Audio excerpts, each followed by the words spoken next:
This is 𝗤𝗂𝗃, an installation vessel that carries massive wind turbine components offshore, then lifts its own hull above the water before its crane begins working. In 2023, the ship arrived at Dogger Bank A, about 81 miles off the coast of Yorkshire, England.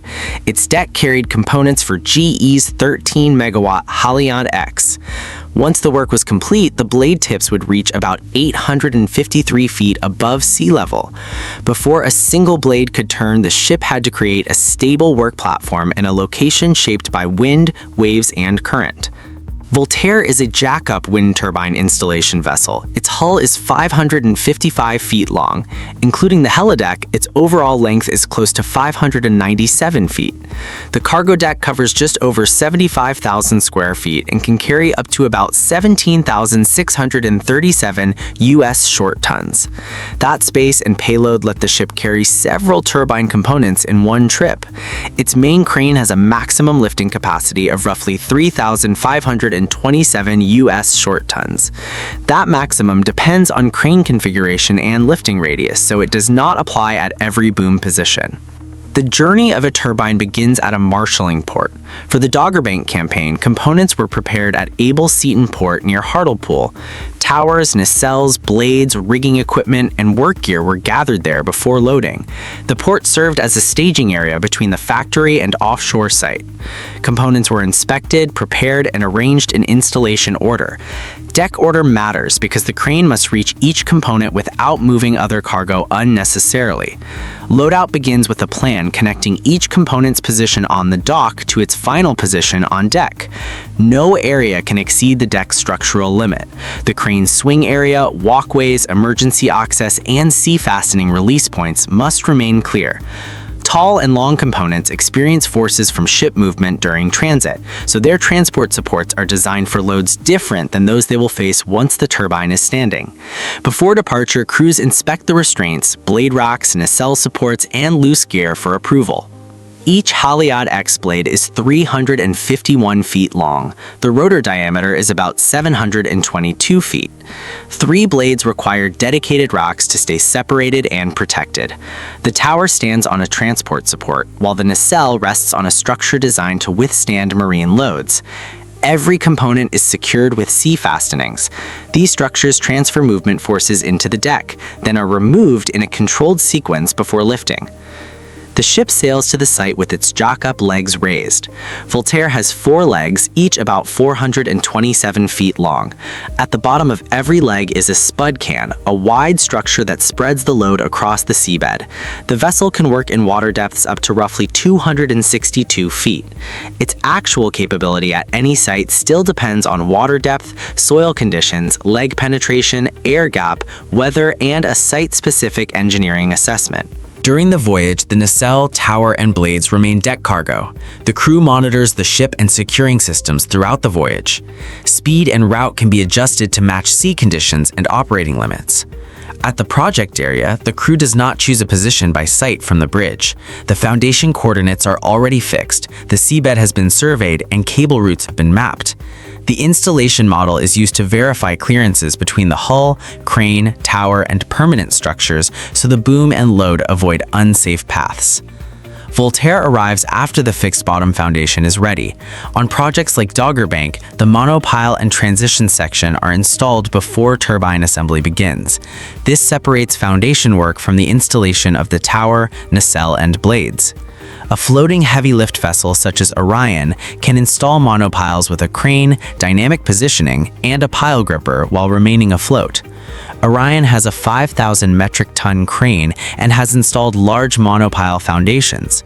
𝗤𝗂𝗃 arrives once the site is ready for the turbine. Floating turbines use a different method and are not part of this installation cycle. As the vessel approaches the foundation, the crew uses positioning data, seabed surveys, and the site plan to place the ship. Existing cables, foundation footprints, and safe clearances all have to be considered. A Class 2 dynamic positioning system, or DP2, controls the ship's position and heading with thrusters while it is still floating. DP2 does not stop the sea from moving. It holds the vessel on command using sensors, computers, power, and redundant propulsion. Once the position is approved, the 4 legs begin descending through a rack and pinion system. The 𝗤𝗂𝗀𝗃𝗀𝗃 touch the seabed one at a time. Soil conditions were studied before the ship arrived because the legs can penetrate the sediment to different depths. Unexpected penetration can change the loads on the legs and hull. The geotechnical assessment and docking plan address punch-through when one leg suddenly drops through weak soil. The legs are then preloaded. The vessel uses its weight and ballast to apply a planned load to the legs and seabed. The goal is to confirm that the ship's temporary foundation can support the loads expected during the operation. The crew monitors penetration, leg reaction, vessel inclination, and structural response. The process follows limits set for the ship and site. There is no single preload value or waiting period that applies to every jackup project. All 4 legs and the hull have to function as a single structural system. If one 𝗤𝗏𝗀𝗀𝗃 sinks deeper, the jacking system can adjust the hull while data from each leg is evaluated. The seabed may also contain footprints from earlier jackup visits, so 𝗤𝗏𝗀𝗃 locations are planned to avoid unwanted interaction. After preloading, the results are compared with operating criteria. Engineers approve hull elevation only after confirming support for crane loads, deck cargo, wind on components, and environmental forces. Once the legs are stable, the jacking system raises the hull until it reaches the planned air gap, leaving the water far below the deck. Waves can now pass beneath the ship without constantly moving the work platform. The legs and seabed support the vessel while the jacking system locks the hull in position. 𝗤𝗏𝗀𝗃𝗀𝗃 becomes a highly stable, self-elevating work platform for heavy lifts. Elastic movement and environmental loads remain, so monitoring continues. The crane does not begin lifting immediately. The team confirms that the weather is within limits, the load path is clear, the required sea fastenings are ready to be released, and the rigging is attached to approved lifting points. The lift plan includes verified weight, center of gravity, crane radius, boom position, travel path, communication procedures, and stop work conditions. Wind and wave limits vary by component, lifting gear, vessel, and project. A 351-foot blade has a huge surface area, making wind response critical during lifting. Available crane capacity changes with lifting radius. A load farther from the crane's center creates a larger moment than the same load at a shorter radius. Component locations and 𝗤𝗏𝗀𝗃𝗀𝗃's position beside the foundation shape the entire lift geometry. Rigging is also selected for the specific component. Spreaders, slings, lifting frames, and orientation control tools must match lifting points approved by the manufacturer. Teams watching the load guide the operator, whose movements become smaller near the tower or hub. The tower is the first major component to rise. Its configuration varies by project. It may be transported in several sections or prepared as a larger unit at the port. The crane lifts the tower section from its support, brings it upright, and moves it toward the waiting foundation. Guides and crew control its orientation while the crane keeps it on the planned path. At the foundation, the tower's lower flange has to land precisely on the mating surface. The tower is lowered slowly so the guide system and bolt holes line up. Once it is seated, the connection is secured using the bolt system and tightening procedures specified by the design. If the tower has several sections, the lifting and joining cycle continues until it reaches full height. Cables, internal access, and supporting connections are prepared, but the turbine cannot yet produce electricity. Next comes the nacelle, the large housing at the top of the tower that carries the main drive and generating systems. Its exact configuration, along with the hub arrangement, can vary by turbine and installation method. In a component-by-component sequence, the crane lifts the nacelle from its transport support and raises it above the tower. At that height, orientation control and coordination between the crane operator, deck crew, and tower team are critical. The nacelle is lowered toward the flange at the top of the tower. Guides help set its final orientation so the mechanical connections meet correctly. Once positioned, the nacelle is secured under the manufacturer's procedure. The team then prepares the hub for the blades. Once it is on top of the tower, even the massive nacelle looks small compared with the 722-foot rotor that will eventually surround it. The crane then picks up the first blade. It is still resting almost horizontally in its rack. Specialized lifting gear supports the blade at approved points without damaging its composite structure. C-fastenings are removed only after the restraints and rigging are ready to carry the load. The crane lifts the blade while orientation equipment holds the required angle from deck to hub. This is one of the most weather-sensitive parts of the operation. Each blade is roughly 2/3 the length of Voltaire's main hull. The crane has to control the blade's mass and the wind force acting across its surface. That force can create movement during the lift. The team uses forecasts, live site measurements, and approved operating limits. If conditions move outside those limits, the lift can be delayed. There is no universal schedule guaranteeing that one turbine will be completed within 24 hours. The blade approaches the hub with its root pointed toward the connection. The root is the cylindrical section at the base of the blade where the structural connection is made. The crane operator makes small movements while orientation gear holds the required angle. Teams inside or near the hub watch clearance and alignment. The blade tip sits more than 330 feet from the connection, so a small change at the root can produce a large movement at the far end. The hub can be rotated or placed in the orientation required for single blade installation. This makes the connection point accessible without forcing the crane to move the blade through an unplanned path. Sensors, cameras, radio, and direct observation show the blade's position. They do not depend on a single viewpoint because the crane operator may lose direct sight when the load is close to the nacelle. Commands follow a fixed chain, so each instruction produces one clear response. Once the root is aligned, the blade moves into the hub. Connection bolts or studs must enter the correct positions before securing the blade. The crane continues supporting the blade until the connection is secure enough to carry its weight. After inspection and initial securing are complete, the load on the rigging is released gradually.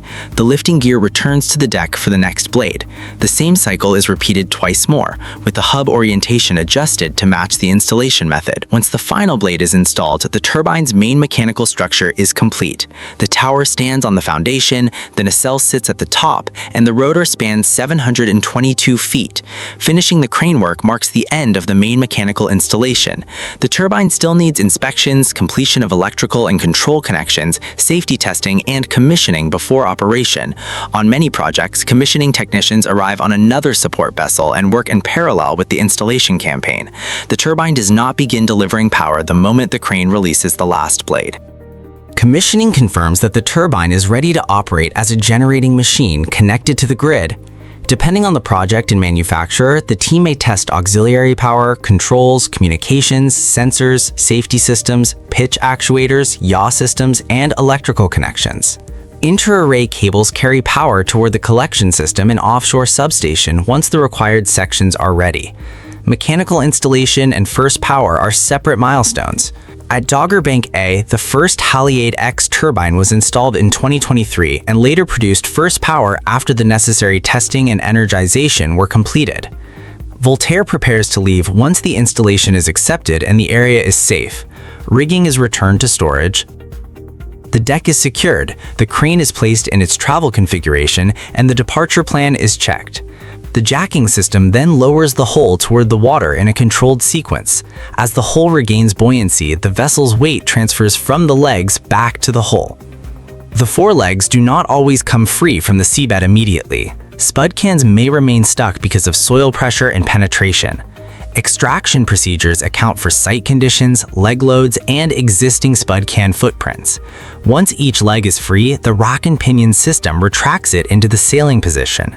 Dynamic positioning and propulsion keep the ship safely clear of the foundation during the transition. Voltaire then leaves the newly installed turbine and heads toward the next location or returns to port for another load. Behind the ship, the turbine moves into inspection and commissioning. Ahead of it, the same sequence will begin again. Position is verified, the legs descend, the hull rises, and the tower, nacelle, and blades are installed according to the project plan and the conditions that day. Newer vessels can handle even larger components.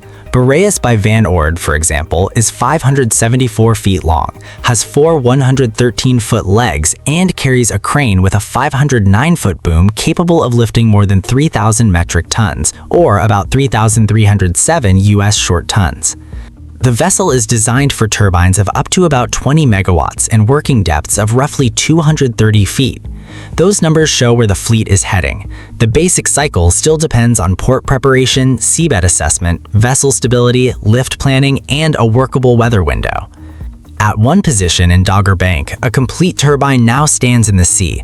The finished structure reveals the exact sequence of work Voltaire completed. The foundation supports the tower carries the nacelle, the hub holds 3 blades, each 351 feet long. Once the lifting work is finished, Voltaire lowers its hull back into the water, pulls all 4 legs free from the seabed, and sails away from the turbine it has just installed.